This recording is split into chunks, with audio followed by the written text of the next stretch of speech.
Hello my dear children, how are you all? Hope you all are fine following the lockdown rules and lockdown 4 as well. Children, we started in the previous class, we started with the civics chapter 4, that is gender, religion and caste. Children, in that class, in the first lecture of this chapter, I told you about the gender division that is there in the society, how gender and politics are related, how on the basis of the gender discrimination is practiced everywhere, especially with the women. Then we also read about the sexual division of labor. We also read about the feminist movements. Several other topics we have covered. I hope all those topics are clear to you. Children, today we are starting the second topic of the chapter, that is the religion. Religion, communalism and politics. Children, we all know that religion is an aspect that cannot be, separated from politics. And we all know that very different kind of social division, the division based on religious differences are there. This division is not as universal as gender, but religious diversity is fairly widespread in the world today. Many countries, including India, have in their population followers of different religions, as we noticed in the case of Northern Ireland. Children, though we have not read this chapter, but still I would like to tell you that Northern Ireland and Netherlands are two countries where Catholics and Protestants are found are there. Now in Netherlands, in Northern Ireland, the condition is little different. Here there is dominance of Protestants, and there is a mindset that the Catholics, those who are there, if they are Catholics, they need to be poor, right? Whereas in Northern Ireland, whereas in Netherlands, the condition is different. Whether Protestant or Catholic, there is no discrimination practiced.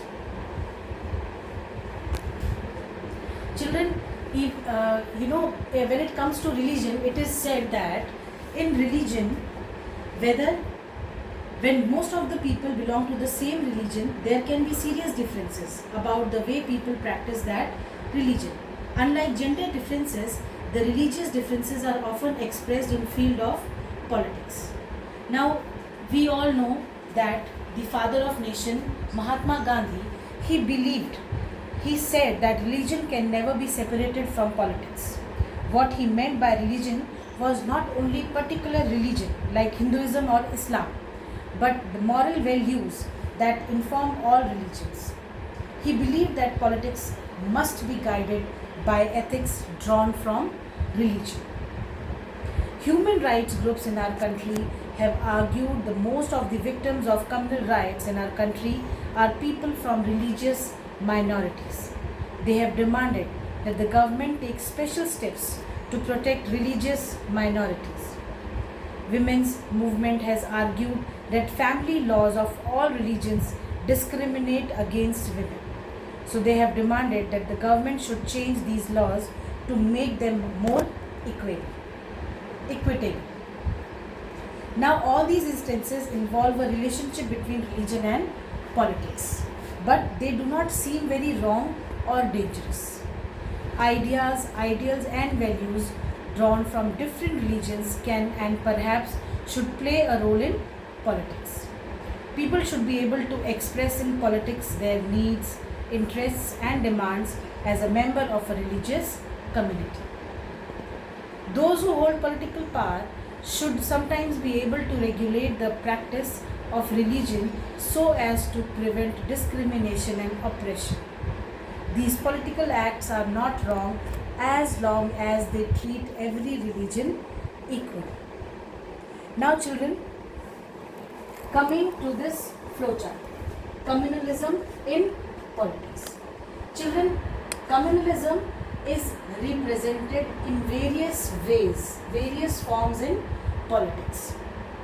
First is the routine beliefs, the religious prejudices that are there, the stereotypes that is there, and the feeling of superiority. Then comes the formation of communal parties, political dominance. Then we have mobilization on communal lines, use of religious symbols, emotional appeal and fear. Then we have the communal violence and disintegration. Children, going in little details of all these points that are covered over here, I would like to tell you, children, the problem of communalism is that it starts when we start using religion as a tool that divides people and not the one that unites them. The problem of religious communalism arises in the following manner. The problem becomes more serious when religion is used in politics in exclusive and partisan manner. For example, the problem becomes very complicated when political leaders start using religion for putting one group against another. This also happens when followers of one particular religion try to project their religion as superior to other religions. See, over here I have told you about this routine beliefs, religious prejudices, stereotypes and feeling of superiority. Now, the problem of communism also arises when people form one religious group to counter the another. The problem also arises when state power is used to establish domination of one religious group over the rest. Children, communalism is a belief that all those who have a common religion also have as a result common social, political, cultural and economic interests and identities. It is a notion that religion forms the base of the society and the basic unit of division, and that it is religion which determines all other interests of its adherents. Hence, communalism is a phenomena on superimposition of religious beliefs on all other aspects of man's life. Because in pre-independence India, communalism mainly manifested itself in Hindu-Muslim context. Hence, it is also loosely referred to as Hindu-Muslim problem, even though it contains in its gamut all rabble-rousing, saber-rattling extremists of all hues. Ingrained in this concept of communism are three mistaken beliefs. Interest of the adherents of a religion are the same. Interest of the adherents of different religions were different. Interest of adherents of different religions were also antagonist. Children, coming to the communal politics. Communal politics is based on the idea that religion is the principal basis of formation of a social community, and the followers of one particular religion must belong to one community as their fundamental interests are the same. In its extreme form, communalism leads to formation of a belief that people belonging to different religions cannot live as its equal citizens within one nation. Either one has to dominate the rest or they have to form different nations. Now, the wrong notion of communalism. Such kind of religious beliefs is based on wrong notion and thus fundamentally flawed.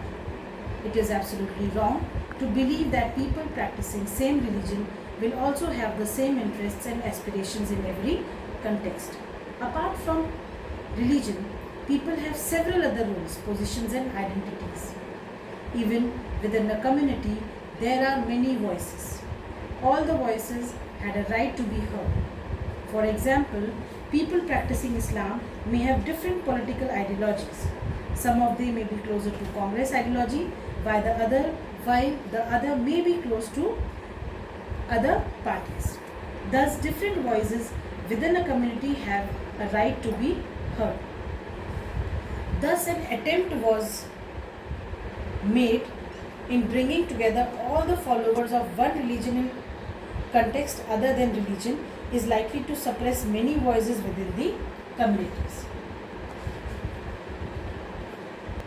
Children, I hope all these points are clear to all of you. Now coming to the next topic, that is secularism or the secular state. Children, coming to the next topic, that is India a secular state. Children, we all know that when the constitution was made, it was there in the constitution that country will not have any official religion. Now, keeping this in mind, no state religion was declared and people were given freedom to practice any religion. Now, under this part, India was declared as a secular state. Now, what exactly is this secular state? In the previous class also we have read about the secular state when we were doing a chapter constitutional design. See, when we say India a secular state, we say that there is no official religion in the country. Then constitutional freedom is given to the people to profess, practice and propagate any religion or not to follow any particular religion. Free hand is given, free choice is given to the people. Then comes constitutional prohibition against discrimination on grounds of religion. In our country, the constitution ensures that there is no discrimination done on the basis of religion followed by the individual. Then comes that state cannot intervene in religious matters. Now, another clause says that if, like we all know that India is a secular state and we have no official religion, so it also makes, it also says that the government cannot interfere in the religious matters of the people.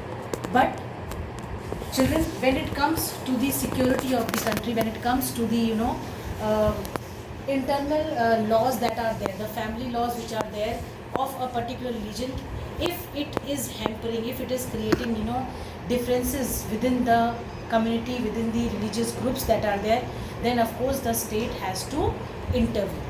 Now children, we all know that under the 42nd amendment, secular term was added to the preamble in the year 1976. Now, keeping all these in mind, let me read out the provisions that are given in your book. See, after all these points that I have read, almost all the same points are written in the book. The only different thing that you get to know is that secularism is not just an ideology of some parties or persons. This idea constitutes one of the foundation of our country. Communalism should not be seen as a threat to people in India.